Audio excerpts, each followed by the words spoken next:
सेठ आबिद, जिसे आज हम पाकिस्तान के गोल्ड किंग के तौर पर जानते हैं। वो सेठ आबिद जिसने पाकिस्तान के इब्तदाई दौर में सोने के स्मगलर की हैसियत से खूब शोहरत पाई। लेकिन दोस्तों, क्या आप ये जानते हैं कि सेठ आबिद ने किस तरह इस खित्ते में सोने की स्मगलिंग पर इंडिया की इजारादारी को खत्म किया और पाकिस्तान की इजारादारी कायम की? और क्या आपको ये पता है कि सेठ आबिद ने जुल्फकार अली भुट्टो के दौर में लंदन में बेनजीर को अगवा क्यों करवाया था? और क्या आप ये जानते हैं कि सेठ आबिद ने किस तरह पाकिस्तान के जौहरी प्रोग्राम में मदद की और कैसे पाकिस्तान के गरीब अवाम की खिदमत की? तो दोस्तों, सेठ आबिद कसूर के सरहदी इलाके में पैदा हुए और वहीं पले बढ़े। 1950 में उनके वालिद ने कराची के सराफा बाजार में सोने और चांदी का कारोबार शुरू किया, तो ये भी अपने वालिद के साथ कराची शिफ्ट हो गए।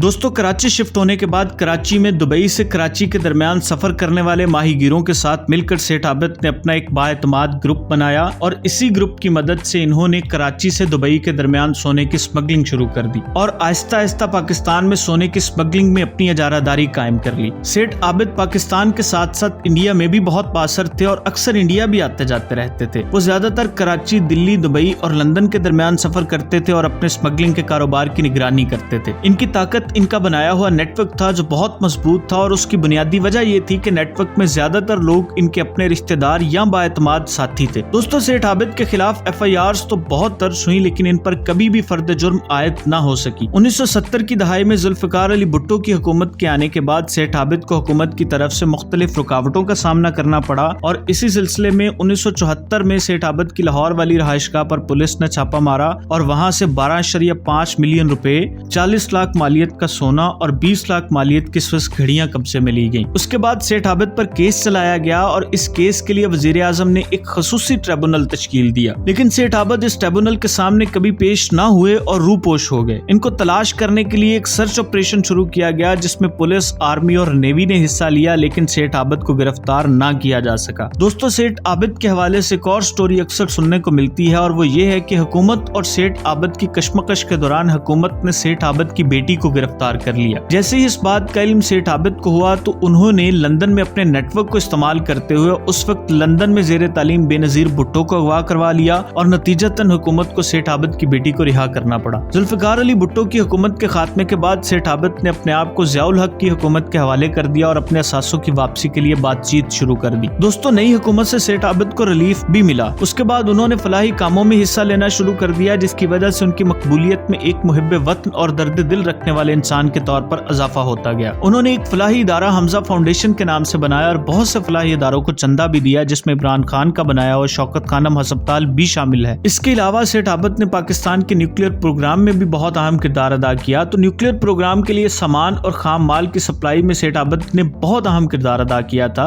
सेठ आबिद के हवाले से एक और बात बहुत मशहूर है और वो ये है कि नवाज शरीफ के पहले दौरे हुकूमत में उन्होंने हुकूमत को पाकिस्तान का सारा कर्जा उतारने की पेशकश की थी, लेकिन कुछ शराइत की वजह से उनकी ये पेशकश ना मानी जा सकी।